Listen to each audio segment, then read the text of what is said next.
கர்நாடகா மாநிலத்தில் 3 தமிழர்களை சுட்டு படுகொலை செஞ்சிருக்காங்க. அந்த விஷயம் தான் தமிழ்நாடு மற்றும் கர்நாடகாவில் ரொம்பவும் அதிர்ச்சி ஏற்படுத்தியிருக்கு. என்ன நடந்துச்சு அப்படின்னா, ஆகஸ்ட் 15ஆம் தேதி கர்நாடகா மாநிலத்தில் இருக்கக்கூடிய சாம்ராஜ் மாவட்டத்தில் காவேரி வனவிலங்கு சரணாலயத்தில் ஒரு துப்பாக்கி சூடு நடந்திருக்கு. அந்த துப்பாக்கி சூட்டில் தான் தமிழர்களாக இருக்கக்கூடிய அந்தோணிசாமி, பீட்டர், குமார் இவங்க 3 பேர்த்தையும் சுட்டு கொலை செஞ்சிருக்காங்க.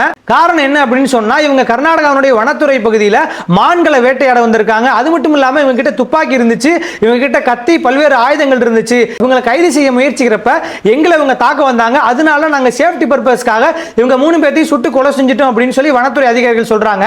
அதே அவங்களுடைய உறவினர்கள் என்ன சொல்றாங்க அப்படின்னா, இவங்க 3 பேரும் மான் வேட்டைக்காகவோ எதுக்காகவுமே போகல. இவங்க 3 பேருமே விவசாயிகள். மாடு காணா போயிருச்சு, மாடை தேடி பிடிக்கிறதுக்காகத்தான் அந்த வனப்பகுதிகளை போனாங்களே தவிர வேற எந்த நோக்கத்துக்காக அவங்க வனப்பகுதியில் போகல அப்படின்னு சொல்லி அவங்களுடைய உறவினர் தரப்பிலும் அவங்களுடைய ஆதரவாளர் தரப்பிலும் தெரிவிக்கிறாங்க.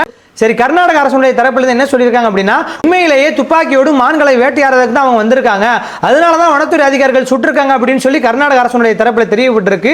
அங்க இருந்த எதிர்க்கட்சி தலைவர்கள்லாம் அதற்கு எதிர்ப்பு தெரிவித்து இதுக்கு முழுமையாக நீதிபதி தலைமையில் ஒரு குழு அமைச்சு இது முழுமையாக விசாரிக்கணும் அப்படின்னு சொல்லி எதிர்க்கட்சிகளும் அங்க இருக்கக்கூடிய சட்டமன்ற உறுப்பினர்களும் சொல்லியிருக்காங்க.